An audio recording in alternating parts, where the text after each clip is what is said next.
Alhamdulillah, teman-teman yang dirahmati oleh Allah Subhanahu wa Ta'ala. Segala puji dan syukur kita panjatkan kepada Allah atas limpahan karunia yang selalu diberikan kepada kita. Shalawat dan salam semoga senantiasa tercurah kepada junjungan kita, imam kita, pemberi syafaat kita, Nabi Muhammad Shallallahu Alaihi Wasallam, juga kepada keluarganya serta seluruh sahabat mulia tanpa terkecuali. Kita akan melanjutkan bahasan kita. Sekarang kita masuk ke pembahasan tentang kelahiran Nabi Muhammad Shallallahu Alaihi Wasallam. Di antara leluhur Nabi Shallallahu Alaihi Wasallam yang mulia adalah Abdul Muthalib. Beliau bukan hanya pemimpin kota Makkah, tetapi juga sosok yang menghadapi pasukan Abraha dan meminta kembali 200 ekor ontanya. Salah satu kemuliaannya adalah menemukan kembali sumur Zam-Zam yang telah hilang dan tertutup tanah sejak lama. Sebelumnya, air Zam-Zam pertama kali ditemukan oleh Hajar, ibunda Nabi Ismail Shallallahu Alaihi Wasallam. Setelah Hajar wafat, air Zam-Zam dijaga oleh putranya, Nabi Ismail Shallallahu Alaihi Wasallam.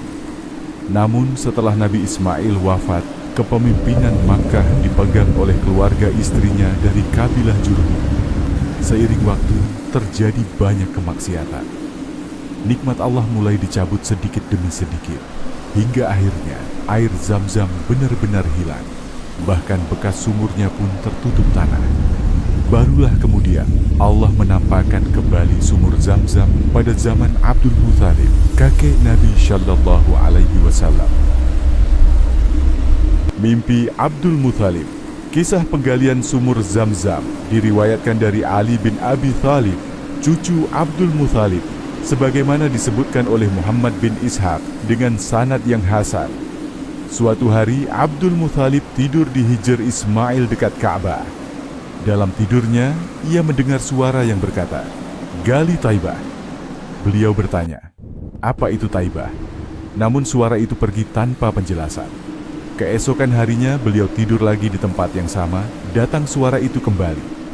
"Gali Barrah." Beliau bertanya, "Apa itu Barrah?" Suara itu pun pergi. Hari berikutnya beliau tidur lagi di tempat yang sama, datang lagi suara, "Gali Al-Madnunah." Beliau bertanya, "Apa itu Al-Madnunah?" Suara itu pun pergi, sampai akhirnya pada hari berikutnya beliau mendengar suara, "Gali Zam-Zam." Kali ini suara itu menjelaskan, Zam-Zam adalah air yang tidak akan pernah kering. Dengannya engkau akan memberi minum jamaah haji. Suara itu juga memberi tanda lokasi sumur Zam-Zam. Ada sarang semut, ada burung gagak yang mematuk tanah di sekitarnya. Keesokan harinya, Abdul Muthalib membawa cangkul untuk menggali di lokasi yang ditunjukkan dalam mimpinya. Saat itu, beliau hanya memiliki seorang anak laki-laki bernama Al-Harits yang menemaninya menggali. Abdul Muthalib mulai menggali, terus menggali, hingga akhirnya tampak tanda-tanda adanya sumur. Ketika itu, orang-orang Quraisy pun mulai berdatangan dan berkumpul menyaksikan penggalian tersebut. Akhirnya, keluarlah air Zam-Zam. Abdul Muthalib yang menemukannya kembali setelah sekian lama hilang. Perselisihan dengan Quraisy. Orang-orang Quraisy pun protes. "Wahai Abdul Muthalib, kami juga berhak atas sumur Zam-Zam karena kita semua adalah keturunan Nabi Ismail Shallallahu Alaihi Wasallam." Mereka berkata, "Kita semua berhak atas Zam-Zam." Namun Abdul Muthalib menjawab tegas, "Tidak, ini khusus untukku. Akulah yang menggali. Akulah yang mendapat mimpi. Maka Zam-Zam adalah milikku." Quraisy menolak dan berkata, "Tidak bisa begitu. Kita harus berhukum kepada seseorang." Abdul Muthalib berkata, "Silakan, kalian mau berhukum kepada siapa?" Akhirnya mereka sepakat untuk mendatangi seorang perempuan dukun yang tinggal di negeri Syam. Mereka pun berangkat, Abdul Muthalib bersama rombongannya, dan orang-orang Quraisy dengan pasukannya. Tujuannya adalah menemui seorang dukun perempuan di negeri Syam untuk menjadi penengah. Jarak yang harus ditempuh sangat jauh. Dari Makkah ke Madinah saja sekitar 500 km. Dari Madinah ke negeri Syam bisa mencapai 800 sampai 900 km lagi. Total perjalanan bisa sekitar 1.300 sampai 1.400 km melewati padang pasir dan jalan yang terjal. Kehabisan air. Di tengah perjalanan, rombongan Abdul Muthalib kehabisan air. Mereka pun meminta bantuan kepada rombongan Quraisy lainnya. Namun Quraisy menolak, "Kami tidak akan memberi kalian air." Abdul Muthalib juga tidak mau menyerahkan Zam-Zam kepada mereka. Maka kedua rombongan tetap bertahan, hingga benar-benar kehabisan tenaga. Akhirnya Abdul Muthalib berkata kepada kawan-kawannya, "Daripada kita berjalan terus sampai mati tanpa dikuburkan, lebih baik kita gali kuburan kita masing-masing sekarang. Siapa yang meninggal lebih dulu akan dikuburkan oleh yang lain. Dan yang terakhir nanti, biarlah urusannya bagaimana." Mereka pun menggali kubur masing-masing dan berhenti di situ. Pertolongan Allah. Namun setelah selesai menggali, Abdul Muthalib berubah pikiran. "Tidak, kalau begini caranya, kita hanya pasrah menunggu mati. Mari kita berusaha lagi. Siapa tahu ada air di depan."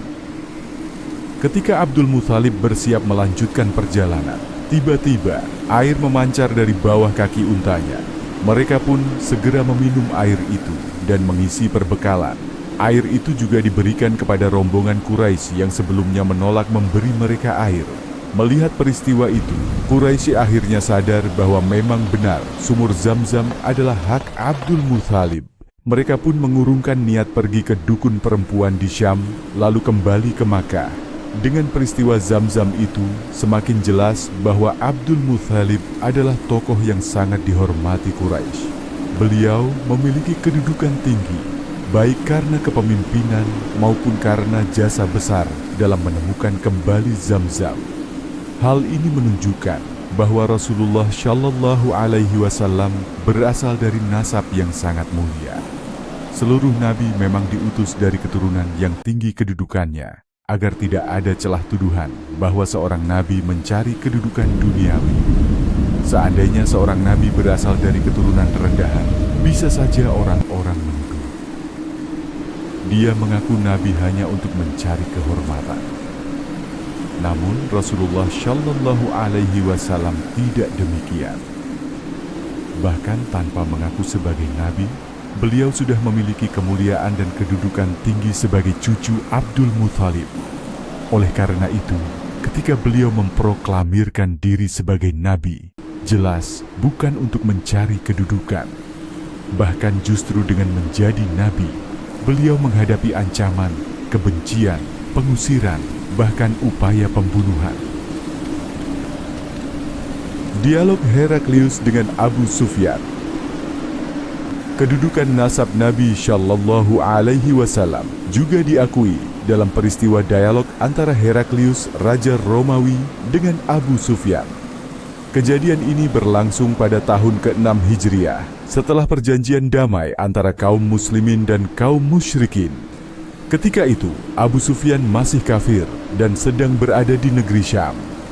Heraklius mendengar kabar tentang munculnya seorang nabi di Jazirah Arab, lalu memanggil Abu Sufyan dan menginterogasinya. Salah satu pertanyaannya, "Bagaimana nasab orang yang mengaku nabi ini di tengah-tengah kalian?" Abu Sufyan menjawab, "Muhammad Shallallahu Alaihi Wasallam memiliki nasab yang tinggi di antara kami." Maka Heraklius berkata, "Demikianlah para rasul. Mereka selalu diutus dengan nasab yang mulia di tengah kaumnya." Abdul Muthalib pernah bernazar, "Jika aku memiliki 10 anak laki-laki, maka salah satunya akan aku sembelih sebagai kurban." Nazar ini diucapkan ketika beliau menggali sumur Zam-Zam. Saat itu anak laki-lakinya hanya satu, yaitu Al-Harits. Ketika dikepung orang-orang Quraisy yang meminta jatah Zam-Zam, beliau bernazar kepada Allah. Akhirnya Allah mengabulkan Abdul Muthalib memiliki 10 anak laki-laki. Mereka adalah paman-paman Nabi Shallallahu Alaihi Wasallam, dan salah satunya adalah ayah Nabi Shallallahu Alaihi Wasallam, yaitu Abdullah. Selain itu, Abdul Muthalib juga memiliki beberapa anak perempuan, sehingga total putra-putrinya ada 16 orang, 10 laki-laki dan 6 perempuan. Nama-nama: anak Abdul Muthalib, Al-Harits, anak tertua. Ibunya Syafiyah binti Jundub Al-Zubair. Ibunya Fatimah binti Amr Al-Makhzumiyah. Abdul Uzza, Abu Lahab. Ibunya Aminah binti Hajar Al-Muqawwam. Ibunya Halah. Dirar ibunya Nutailah, Abu Talib. Ibunya Fatimah binti Amr Al-Makhzumiyah.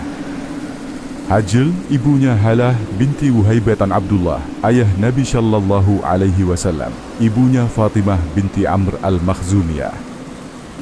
Hamzah ibunya Halah binti Wuhaib Al-Abbas. Ibunya Nutailah. Anak-anak perempuan Abdul Muthalib adalah Syafiyah, Hakim, Atikah, Umaymah, Arwa, Barah.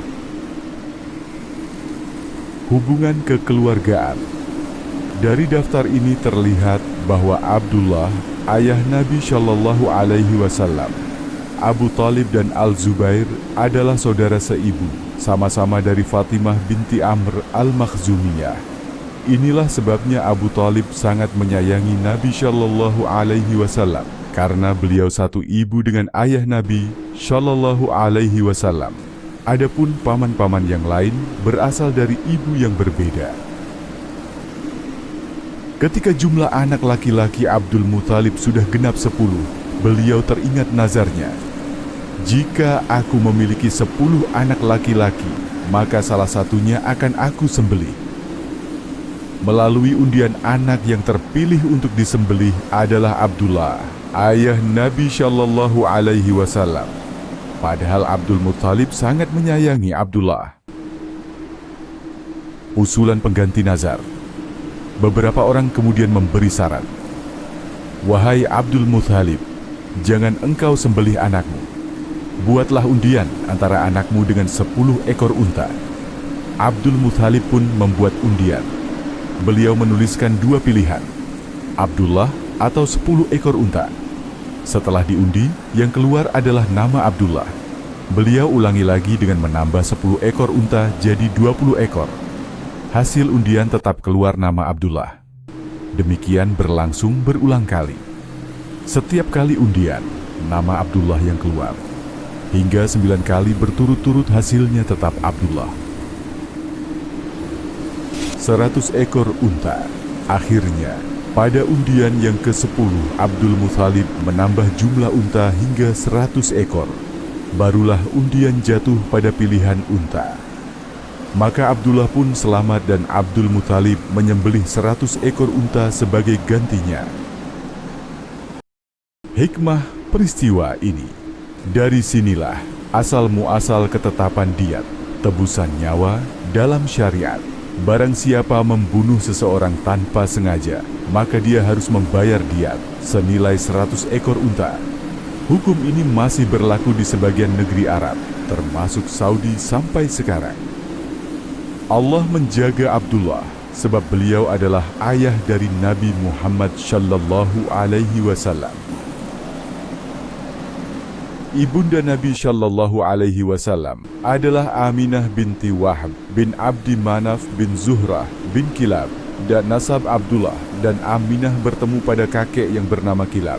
Keduanya menikah, lalu dari pernikahan itu lahirlah Nabi Muhammad Shallallahu Alaihi Wasallam. Riwayat lemah tentang Abdullah. Ada beberapa riwayat lemah terkait Abdullah, di antaranya disebutkan Abdullah memiliki istri selain Aminah. Ada yang mengatakan Abdullah pernah diminta untuk menggauli wanita lain karena diyakini ada cahaya kenabian pada dirinya. Ada pula riwayat seorang wanita menolak Abdullah setelah melihat cahaya yang ada pada dirinya telah berpindah kepada Aminah. Semua riwayat ini lemah atau bahkan palsu, tidak bisa dijadikan dalil. Hadis palsu tentang Nur Muhammad. Sebagian orang berlebihan terhadap Nabi Shallallahu Alaihi Wasallam dengan meriwayatkan hadis palsu yang berbunyi, yang pertama, aku ciptakan adalah cahayamu, wahai Muhammad. Dari cahaya itu, kemudian diciptakan alam semesta. Hadis ini palsu. Nabi Shallallahu Alaihi Wasallam bukan diciptakan dari cahaya, melainkan keturunan Nabi Adam alaihi salam. Adapun makhluk yang diciptakan dari cahaya adalah malaikat. Sebagaimana Rasulullah Shallallahu Alaihi Wasallam bersabda dalam hadis sahih, aku adalah pemimpin keturunan Adam pada hari kiamat dan aku tidak sombong. Kematian Abdullah wafat. Ketika Aminah sedang mengandung Nabi Muhammad Shallallahu Alaihi Wasallam, beliau meninggal dalam perjalanan dagang ke negeri Syam dan dikebumikan di Madinah. Dengan demikian Nabi Shallallahu Alaihi Wasallam lahir dalam keadaan yatim tanpa ayah. Inilah puncak keyatiman sebagaimana firman Allah dalam surah Ad-Duha. Bukankah Dia, Allah, mendapatimu sebagai seorang yatim, lalu Dia melindungimu? Riwayat tentang kelahiran Nabi Muhammad Shallallahu Alaihi Wasallam. Terdapat banyak riwayat yang menceritakan keajaiban kelahiran Nabi Shallallahu Alaihi Wasallam. Namun sebagian besar riwayat tersebut lemah, da'af. Di antaranya, Nabi Shallallahu Alaihi Wasallam lahir dalam keadaan mengangkat tangan ke langit. Nabi Shallallahu Alaihi Wasallam diletakkan di atas batu, lalu batu itu terbelah. Jimat-jimat yang dipakai ibunda Nabi putus ketika beliau lahir. Ibunda Nabi melihat dalam mimpinya ada yang berkata, namakan anakmu Muhammad. Istana Kisra, Persia, berguncang dan sebagian runtuh saat Nabi Shallallahu Alaihi Wasallam lahir. Api majusi yang tak pernah padam tiba-tiba padam. Nabi Shallallahu Alaihi Wasallam lahir dalam keadaan sudah tersunat. Semua riwayat di atas lemah dan tidak bisa dijadikan hujjah. Riwayat tentang khitan Nabi Shallallahu Alaihi Wasallam. Ada riwayat lain yang juga lemah, namun lebih ringan kelemahannya, yang menyebutkan bahwa Nabi Shallallahu Alaihi Wasallam dikhitan oleh kakeknya Abdul Muthalib sesuai kebiasaan orang Arab. Kala itu, setiap anak laki-laki yang lahir langsung disunat sejak kecil. Hadis sahih tentang kelahiran Nabi Shallallahu Alaihi Wasallam. Ada sebuah hadis sahih yang menjadi pegangan, yaitu Rasulullah Shallallahu Alaihi Wasallam bersabda, aku adalah pengkabulan dari doa Nabi Ibrahim, kabar gembira Nabi Isa kepada kaumnya, dan mimpi ibuku melihat seakan-akan keluar darinya cahaya yang menerangi istana-istana negeri Syam. Ketika Nabi Ibrahim pergi ke kota Makkah dan meninggalkan Ismail di sana, beliau berdoa, Rabbana wab'ats fihim rasulan min anfusihim.